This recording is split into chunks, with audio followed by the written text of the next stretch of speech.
കഴിഞ്ഞ പ്രാവശ്യം ഒരു സമ്പന്നനായ ആളെയാണ് എനിക്കെതിരായി ഇടതുപക്ഷം നിർത്തിയത്. നിങ്ങൾ എന്നെ അതിഗംഭീരമായ ഭൂരിപക്ഷത്തിൽ വിജയിപ്പിച്ചു. ഇടതുപക്ഷം കരുതിയത് കുറച്ചും കൂടി സമ്പന്നനായാൽ ഈ സീറ്റ് അവർക്ക് കിട്ടുമെന്നാണ്.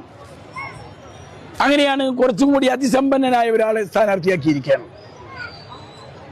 എന്നാൽ എൻ്റെ സമ്പത്തിനോടൊപ്പം അവരുടെ സമ്പത്തൊന്നും ഒക്കില്ല, നിൽക്കില്ല എന്ന് പറയാൻ ഞാൻ ആഗ്രഹിക്കുന്നു.